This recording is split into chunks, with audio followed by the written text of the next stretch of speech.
90 course పూర్తి చేస్తే చాలు 100% ప్లేస్మెంట్ సపోర్ట్ తో సాఫ్ట్వేర్ జాబ్ మీ సొంతం. వెంటనే కోడ్ జ్ఞాన్ డెస్టినేషన్ ని సంప్రదించండి. నమస్తే, మీరు చూస్తుంది సుమన్ టీవీ. నేను మీ కీర్తి. నాతో పాటు ప్రముఖ ఆస్ట్రాలజర్ సురేష్ బాబు గారు ఉన్నారు. నమస్తే సురేష్ బాబు గారు. కీర్తి గారు నమస్కారం అండి. మార్చి నెలలో కుంభరాశి వారికి ఎలా ఉండబోతోందండి? రాబోయే మార్చి మంత్ మనకి ఫాల్గుణ మాసానికి అసోసియేట్ అయి ఉంటుందండి. మనకి మార్చి మంత్ బిగినింగ్ నుంచి ఫాల్గుణ మాసం కూడా బిగిన్ అయి ఉంటుంది. రెండు ముఖ్యమైన పండుగలు, ఒకటి హోలీ ఉంటుందండి. ఈ మంత్ ఎండ్ లో మనకి ఉగాది కూడా వచ్చేస్తుందండి. ఉగాదితో మనకి న్యూ ఇయర్ స్టార్ట్ అయిపోతుంది. ఇందులో వచ్చేటప్పటికి మనకి ఫైనాన్షియల్ ఇయర్ కూడా స్టార్ట్ అవుతుందని మనం చెప్పుకోవాలన్నమాట. రెండు రకాల కోయిన్సిడెన్స్ కలిసి ఉన్నాయండి. ఈ మాసంలో మనకి 12 రాశుల వరకు ఎలా ఉందో చూద్దాం. ఫస్ట్ మనకి జ్యోతిష శాస్త్రం ఎందుకు ఉపయోగం, దీని ద్వారా మనం ఎలా బెనిఫిట్ పొందాలి అనేది చాలా మందికి తెలవదండి. సో మహర్షులు మనకి ఈ జ్ఞానం ఎందుకు ఇచ్చారంటే అండి, భూమి మీద ప్రతి మనిషి పుట్టిన ప్రతి వ్యక్తి, అది ఏ కులం కానివ్వండి, ఏ మతం కానివ్వండి, ఏ కంట్రీ అయినా కానివ్వండి, 4 పనులు వాళ్ళు చేస్తారండి. ధర్మము, అర్థము, కామము, మోక్షం. నాకు వచ్చే ఫోన్ కాల్స్లో కూడా వీటికి సంబంధించి వేరే ఏమి రావు, అంతే, ఇంకేం ఉండదండి. సో అది బట్ వాళ్ళ ఎక్స్పీరియన్స్ని బట్టి మనకు వస్తూ ఉంటుందండి. మనకి ఏం చెప్పారంటేనండి, మనం ఇవి సాధించేటప్పుడు కొన్నిసార్లు ఈజీగా సాధించేస్తాం, కొన్నిసార్లు చాలా కష్టపడుతూ సాధించేస్తూ ఉంటామండి. కొంతమంది చాలా తక్కువ టైంలో ఉన్నతంగా ఎదిగిపోతుంటారు, కొంతమంది ఎంత చేసినా అక్కడే ఉన్నట్టు ఉంటారనమాట. సో మనకి ఏం చెప్తారంటే, లైఫ్ అనేది చాలా బ్లిస్ఫుల్గా ఆనందమయంగా ఉండాలి అనే ఒక ఉద్దేశంతో మహర్షులు ఈ జ్ఞానాన్ని ఇచ్చారు. దీని ద్వారా రాబోయే ఫ్యూచర్ మనకి ఎలా ఉంటుంది, ఏ విషయాల్లో అనుకూలంగా ఉంటుంది, ఏ విషయంలో ప్రతికూలంగా ఉంటుంది, ఎక్కడ ఫేవరబుల్ ఎక్కడ అన్ఫేవరబుల్ మనకు ముందుగానే తెలుస్తుంది. మనం ఏం చేయాలి, చాలా క్లవర్గా ఎక్కడెక్కడ మనకు ఫేవరబుల్గా ఉందో మన ఎనర్జీ, టైం అంతా అక్కడ ఇన్వెస్ట్మెంట్ చేయాలి. ఎక్కడెక్కడ మనకు ప్రతికూలంగా ఉందో ఫస్ట్ దాన్ని తెలుసుకోవాలి. మనకి యాక్సిడెంట్లో జరిగిన అవమానాలు ఏది జరిగినా ఈ అన్ఫేవరబుల్ కండిషన్లోనే, ఇది ఇక్కడ మనకు అన్ఫేవరబుల్గా ఉంది కాబట్టి ఆ విషయం జాగ్రత్తగా వదిలేయాలి. లేదు చెయ్యాలి అనుకుంటే కొంచెం ప్రికాషన్ తీసుకొని చేయాలండి. అలా ఈ శాస్త్రం మనకి యూజ్ అవుతుంది. బికాజ్ ఇండికేషన్, ఒక దిక్సూచి. అందుకని జ్యోతి అంటే చీకట్లో డార్క్ ఉంటుంది తర్వాత, కాబట్టి ఒక లైట్ మనకు పడితే ఒక కాంతి వస్తుందండి. సో అందుకని మన జ్యోతిష శాస్త్రం మన మహర్షులు ఇచ్చారు. ఇది మనకి ఒక గొప్ప సైన్స్ అనమాట. సైన్స్ బియాండ్ సైన్స్ అని నేను అంటూ ఉంటాను అనమాట. ఈ సైన్స్ ప్రకారం మనకి ఈ జ్యోతిష శాస్త్రం ప్రకారం, అందులో వేదిక జ్యోతిషం నేను చదివేది వేదిక ఆస్ట్రాలజీ ప్రకారం. సో మార్చి మంత్ కనుక చూసుకుంటే కుంభరాశి వాళ్ళకి చాలా ప్రాబ్లమ్స్ నుంచి ఒక బ్రేక్ వస్తుందండి. వాళ్ళు ఫేస్ చేస్తున్న ప్రాబ్లమ్స్ ఒక బ్రేక్ వస్తుంది ఈ టైంలో. అట్లీస్ట్ 2 months మే వరకు వీళ్ళకి, అప్పటిదాకా వీళ్ళకి మనకి ఏళ్ళ నడుస్తుంది. అయితే ఈ బాధల నుంచి కొంచెం టెంపరీ ఒక రిలీఫ్ వస్తుందండి. రెండోది ఏమంటే, మార్చి తర్వాత వీళ్ళకి ఏళ్ళనాడ్సిన 3వ స్టేజ్కి వెళ్ళిపోతున్నారు. అంటే 80% ప్రాబ్లమ్స్లో నుంచి రిలీఫ్ వస్తుంది. ఏళ్ళనాడ్సిన పడే ప్రాబ్లమ్స్ నుంచి కొత్తగా ఆదాయ మార్గాలు అవన్నీ జరుగుతూ ఉంటాయి. అయితే ఈ పర్టికులర్ మంత్గా మార్చి మంత్ కనుక చూసుకుంటే, ఒక రకంగా చెప్పాలంటే వీళ్ళకి ధనం అంతే, ఇంకేం లేదు. ఈ ఒక్కటే సొల్యూషన్, ధనం ప్లస్ గొడవల నుంచి ఉపశమనం. ఓకే, ఇది 2 మాత్రమే వీళ్ళకి ఈ మంత్ అంత హైలైట్. వేరే ఉన్నాయి కానివ్వండి నెగిటివ్, బట్ అవి వాళ్ళకి అంత ఎక్స్పీరియన్స్లోకి రావు. అది వేరే టెక్నికల్గా కొన్ని ఆస్పెక్ట్ల వల్ల చూస్తే, ఫస్ట్ ఇందులో నక్షత్రాలు ఏమన్నాయో చూద్దాం. వీళ్ళకి ధనిష్ట 3-4 పాదాలు, శతభిషం 1-2-3-4 పాదాలు, పూర్వభద్ర 1-2-3 పాదాలు అంతా మనకు కుంభరాశిలో ఉంటారు. సో అది పేరు బలంగా కనుక చూసుకుంటే, వీళ్ళకి గు, గే, గో, సా, సి, సు, సే, సో, ద, ఈ అక్షరాలు ఉన్న వాళ్ళంతా కూడా మనకి కుంభరాశి కింద వస్తారండి. మనకి చాలామంది కామన్గా పిలిచే పేర్లు అంతా ఇందులోనే ఉంటాయి. మనకి చూడండి, గాయత్రి కానివ్వండి, సీను కానివ్వండి, తర్వాత ఈ చాలా పేర్లు కామన్గా మన తెలుగు రాష్ట్రాల్లో ఉండే వాళ్ళంతా కుంభరాశిలోనే ఉంటారండి. తర్వాత వీళ్ళకి మనకి గ్రహ సంచారం కనుక చూసుకుంటేనండి, వీళ్ళకి 2nd హౌస్లో ఎక్కువ 4 గ్రహాలు ఉన్నాయండి. సూర్యుడు వీళ్ళకి 2nd హౌస్లో వెళ్తున్నారు. వీళ్ళకి ధన ప్రవాహం బాగుంటుంది. బుధుడు, శుక్రుడు కూడా 2nd హౌస్లో మీనరాశిలో ఉన్నారు. కుజుడు వచ్చేటప్పుడు వీళ్ళకి 5th హౌస్లో ఉన్నారండి. ఈ 5th హౌస్లో ఉండటం వల్ల వీళ్ళకి మిక్స్డ్ రిజల్ట్ వచ్చే అవకాశం ఎక్కువగా ఉంది. మనకి లఘు గోచారం, సూక్ష్మ గోచారం అన్న కాన్సెప్ట్ ప్రకారం కనుక చూస్తే, మన మహర్షులు 4 ముక్కల్లో సింపుల్గా చెప్పేస్తారు ఈ మంత్ అంతా ఎలా ఉండేది. ఏమంటారంటే, మార్చి 15th ముందు మార్చి 14 ముందు స్థాన నాశనం, అంటే కెరీర్లో కొంచెం ప్రాబ్లమ్స్ వచ్చే అవకాశం ఎక్కువగా ఉంది. ఆ తర్వాత ఎలా ఉంటుందంటే, ధనము, శ్రియం, విత్త సిద్ధిం, అన్ని మనీ రిలేటెడ్. విత్త సిద్ధిం అంటే అప్పటిదాకా వాళ్ళు ఏదైనా కనుక ఎక్స్పెక్టెడ్ ప్రాఫిట్స్ ఏమైనా ఉంటే అవన్నీ వచ్చే అవకాశం ఎక్కువగా ఉంటుంది. తర్వాత ధనం అంటే ధన ప్రవాహం వచ్చే అవకాశం ఎక్కువ. శ్రీయం వచ్చేటప్పటికి ఫైనాన్షియల్ గెయిన్, అంటే వాళ్ళు ఎక్కడైనా కొత్త ప్రాజెక్ట్స్లో ఎక్స్పెక్ట్ చేస్తూ ఉండడానికి ఫైనాన్షియల్ గెయిన్ శ్రీయం అని చెప్తారనమాట. ఆల్రెడీ పాత దానికి ఉన్న డబ్బులు కొత్తగా రావడానికి విత్త సిద్ధిం అంటారు. ధనం అంటే ధన ప్రవాహం, అంటే వీళ్ళు కొత్తగా చేసిన బిజినెస్ నుంచి లాభము, ఆల్రెడీ ఉన్న వాటిలో నుంచి లాభము, ప్లస్ ఓవరాల్గా ధన ప్రవాహం వచ్చే అవకాశం ఎక్కువగా ఉంది. సో ఇవి మనకి ఇంతే కాకుండా, గురువు వల్ల వీళ్ళకి నాలుగో ఇంట్లో ఉండటం వల్ల బంధు క్లేశం అని చెప్తారు. అంటే బంధువుల ద్వారా వీళ్ళకి కొంచెం ప్రాబ్లమ్స్ వచ్చే అవకాశం ఉంటుంది. అయితే ఈసారి ఏమవుతుందండి, కుజుని వల్ల విపరీత వేద ఉండటం వల్ల కుజుడికి గురుడు పెట్టే ప్రాబ్లమ్స్ నుంచి ఉపశమనం తీసుకొస్తున్నాడండి. సో ఇది కూడా నేను అదే వాళ్ళకి ఇప్పుడు దాకా కొడుతున్న కొంచెం ప్రాబ్లమ్స్లోంచి ఒక రిలీఫ్ లాగా వచ్చే మంత్ అండి ఈ మంత్. సో మార్చి మంత్ మనకి సూర్యుడు సెకండ్ హౌస్లో ఉండటం వల్ల ఇది కొంచెం మిక్స్డ్ రిజల్ట్. ధన ప్రభావం అయితే బాగుంటుంది. అయితే కొన్ని విషయాలు వీళ్ళు చాలా జాగ్రత్తగా ఉండాలి. ఏ విషయం అంటే ఫస్ట్ క్వారల్స్ తగువులో పడే అవకాశం ఎక్కువగా ఉంటుంది. సో మనకేం చెప్తారంటే వీళ్ళకి గ్రహాలు పాజిటివ్గా ఉన్నాయి, అయితే వీళ్ళు సరిగా లేకపోతే స్వయం కృతాపరాధం, వీళ్ళు మిస్టేక్ చేసే అవకాశం చాలా ఎక్కువగా ఉంటుంది. ఎలా అంటే మన మహర్షులు సంస్కృతిలో ఏం చేస్తారంటే హీనత్వం, దుష్ట సంసర్గో, ఇది చాలా ఇంపార్టెంట్. దుష్ట సంసర్గో, మనస్తాప, శిరోవ్యధ, నిష్ఫలం కృషి వాణిజ్య వెత్తరాశిగతో రవి అని చెప్తారు. అంటే వీళ్ళు హీన బుద్ధి, అంటే ఏమని చెప్తారు, నీచ బుద్ధి కలిగి ఉంటారు ఈ టైంలో.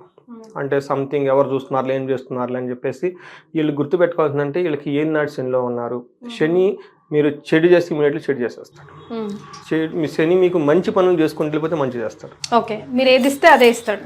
ఓకే, అందుకని ఎవరు చూడటం లేదు, ఇప్పటిదాకా చాలా అలసిపోయాము, కొంచెం మనం స్మార్ట్ వర్క్ చేసేసుకున్నాము అనుకుంటే అది ఇమ్మీడియట్గా ఎఫెక్ట్ పడిపోతుంది. అందుకని హీనత. రెండు, దుష్ట సంసర్గం, వీళ్ళు దుస్తులతో సమాసం పడతారు. ఓకే, అది మీ చాయిస్. ఓకే, అందుకని నేను ఏం చెప్తున్నా అంటే ప్లానెట్స్ మీకు అనుకూలంగా ఉన్నాయి, బట్ మీ కంట్రోల్లో మీరు ఉండాలి. అది లేకపోతే అందుకని చెప్పేసి దుష్ట సంసర్గం, రాంగ్ చాయిసెస్ చేయొద్దంటారు. కరెక్ట్, బాగా చెప్పారు. సో దుష్టులతో సమాసం పడే అవకాశం ఎక్కువ ఉంది. మనస్తాపానికి గురైపోతారు. అంతేకాకుండా శిరోవ్యధ, తలనొప్పి వచ్చే అవకాశం ఎక్కువగా ఉంటుంది. ఏదైనా కనుక పని చేస్తే కృషి, ఓకే, తర్వాత వ్యాపారం లాంటివి కనుక చేస్తే అందులో నష్టాలు వచ్చే అవకాశం ఎక్కువగా ఉంటుంది. అంటే కొత్త ఏదైనా ఎక్స్పెరిమెంట్ లాగా చేయొద్దు. ఉన్న బిజినెస్ని చక్కగా సింపుల్గా చేసుకుంటూ వెళ్ళిపోవాలి. అంతేకాకుండా వీళ్ళకి ఇతరుల చేత మోసగించబడే అవకాశం ఎక్కువగా ఉంది. ఓకే, సో అందుకని మీరు దుష్టుల దగ్గరికి వెళ్తే దుష్ట పని చేస్తారు. మీరు స్మార్ట్ వర్క్ ఉంటే అదే స్మార్ట్ వర్క్ చేస్తారు బ్యాక్. అందుకని చాలా కేర్ఫుల్గా ఉండడం ఎంతైనా అవసరం. బట్ ఇదేమంటే వీళ్ళే బై మిస్టేక్ చేసుకునే అవకాశం ఎక్కువగా ఉంది. సో స్వయంకృత అపరాధం ఎక్కువగా ఉంది కాబట్టి ముందే తెలుసుకున్నాం కాబట్టి చాలా జాగ్రత్తగా ఉండాలి. ఎవరితో పడితే వాళ్ళతో ఫ్రెండ్షిప్ చేయకుండా, ఏది పడితే అది చేయకుండా. శని మహాత్ముడు మిమ్మల్ని చాలా కేర్ఫుల్గా నెత్తి మీద కూర్చొని చూస్తున్నాడు. బయట అక్కడ నెత్తి మీద కూర్చున్నారు కాబట్టి తప్పించుకోవడానికి అవకాశమే లేదు. ఇమీడియట్గా షార్ట్ పడిపోతుంది. తర్వాత వీళ్ళకి కుజుడు వచ్చేటప్పటికి మనకి ఏం చెప్తారంటే వీళ్ళు కూడా మిక్స్డ్ రిజల్ట్ అండి. ఎక్కువగా అకాలంగా భోజనం చేయటం, పాప పనులు చేయటం, శత్రు బాధ, ఇవన్నీ ఎక్కువగా ఉంటాయి. బట్ ఇది బోత్ ఆర్ రిలేటెడ్. మీకు సూర్యుడు ఏదైతే పని చేస్తున్నాడో అదే కూడా వీళ్ళకి కుజుడు చేస్తున్నారు. దేహ జాడ్యం, అంటే శరీరంలో కొంచెం ప్రాబ్లం ఉండే అవకాశం. కాలతిక్రమణ భోజనం, టయానికి భోజనం చేయకపోవటం, దురితం కర్మ లాభచ్చ, ఏదైనా కనుక పని చేస్తే అందులో ఎక్కువగా లాభం ఉండదు. ఇవన్నీ కుజుడు వల్ల మిక్స్డ్ రిజల్ట్ ఎక్కువగా తీసుకొని వస్తున్నారండి. బట్ వీళ్ళకి ఓవర్ ఎక్స్పెండిచర్, వృధా ఖర్చులు పెట్టే అవకాశం చాలా ఉంది. ఇంపల్సివ్ బయింగ్ అంటారు. అవసరం ఉండదు, ఏదో టక్కన కొనేస్తాం. అందుకని లేదంటే ఒకసారి మన ఫ్రెండ్స్ ఎవరో తీసుకుంటారు, అవసరం అయిపోయిన వాళ్ళ ప్రెషర్తో మనం తీసుకుంటాం. ఈ రెండు విషయాలు కూడా అగైన్ ఇది మీ ఓన్ చాయిస్. ఇది గ్రహాలు చేసేది ఏం లేదండి. మీ యొక్క ఇంట్యూషన్ మీరు కరెక్ట్గా ప్రాపర్గా పెట్టుకోవాలి. తర్వాత శుక్రుడు వీళ్ళకి మంచి యోగ్యతను ఇస్తున్నారండి. టయానికి మంచి ఫుడ్ తింటాం, తర్వాత అందరితో చక్కగా కలిసి ఉండటం, ఈ పనులన్నీ చేస్తూ ఉంటారు. ఇందులో ఏమని చెప్తారంటే కుటుంబ సౌఖ్యం, ఆరోగ్యం, స్త్రీ సల్లాపో యశస్కరం, దేహ సౌఖ్యం, వస్త్రలాభం, ద్వితీయగే భృగు అని చెప్తారనమాట. రెండో ఇంట్లో కనుక భృగు ఉంటే కుటుంబ సౌఖ్యం, ఫ్యామిలీతో చక్కగా ఉంటారు, ఆరోగ్యం బాగుంటుంది. స్త్రీ సల్లాపం యశస్కరం, అంటే జెంట్స్ అయితే లేడీస్తో చక్కగా మాట్లాడే అవకాశం ఎక్కువగా ఉంటుంది. అలానే లేడీస్ అయితే జెంట్స్తో చాలా చక్కగా మాట్లాడే అవకాశం ఎక్కువగా ఉంటుంది. అది ఇంట్లో ఫ్యామిలీ మెంబర్స్తో కానివ్వండి, బయట కానివ్వండి, వైఫ్ అండ్ హస్బెండ్ మధ్య ఉన్న అన్యోన్యత కానివ్వండి, ఇవన్నీ మనం మాట్లాడుకోవచ్చు. తర్వాత అంతేకాకుండా దేహ సౌఖ్యం, ఫిజికల్గా చాలా కంఫర్టబుల్గా ఉంటారు. ధనలాభం కూడా చూపిస్తుంది. ధనం రాకుండా అయితే ఏమీ లేదండి వేరియస్ ప్లానెట్స్ వల్ల. ఒక రకంగా మరి ఇది చూస్తే ప్లానెట్స్ బాగున్నాయి, బట్ వీళ్ళు మాత్రం కేర్ఫుల్గా ఉండాలి. ఎందుకంటే వీళ్ళ ఓన్ థాట్స్, మైండ్స్ కొంచెం నెగిటివ్ సైడ్కి వెళ్ళే అవకాశాలు ఎక్కువగా ఉన్నాయండి. రైట్. మరి నక్షత్రాల ప్రకారం కుంభరాశి వారికి ఎలా ఉందండి మార్చి నెలలో? వీళ్ళకి నక్షత్రం ప్రకారం సూర్యుడి వల్ల వీళ్ళకి ఐశ్వర్యం, కుజుని వల్ల జయము, ఓకే, బుధుని వల్ల ధనలాభము సంపదలు, తర్వాత శుక్రుని వల్ల ధనము, మృష్టాన్న భోజనము ఇంకేమి లేదు చెప్పడానికి.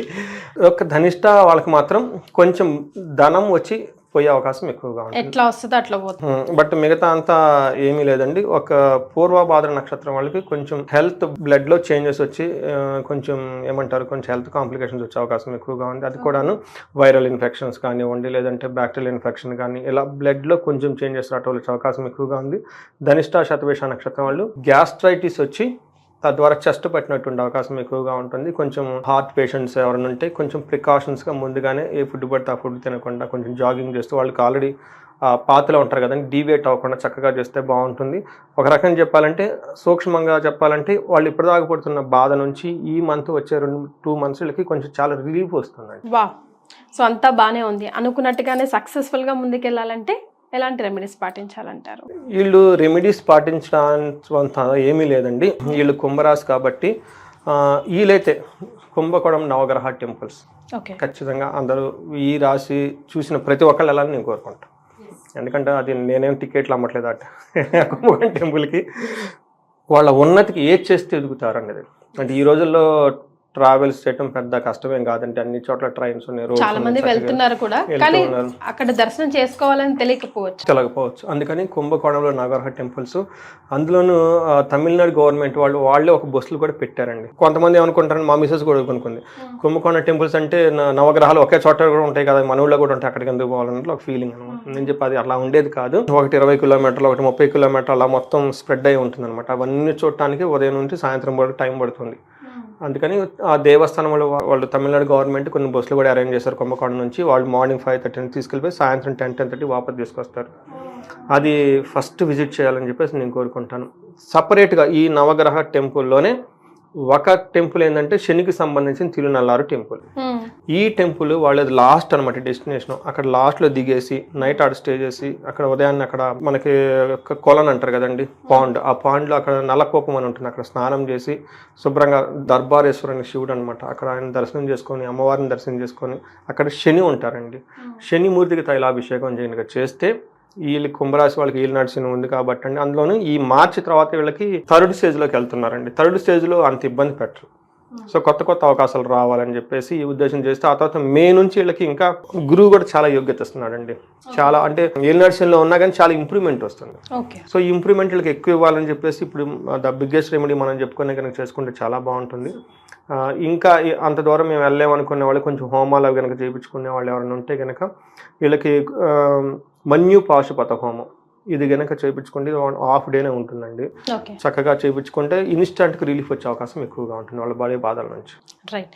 సో కుంభరాశి వారికి మార్చి నెలలో ఎలా ఉంటుందో తెలియజేశారు సురేష్ బాబు గారు. ధన్యవాదాలు. సుమన్ టీవీలో మీ పర్సనల్ అండ్ బిజినెస్ ప్రమోషన్స్ కోసం కింది నెంబర్కి కాంటాక్ట్ చేయండి.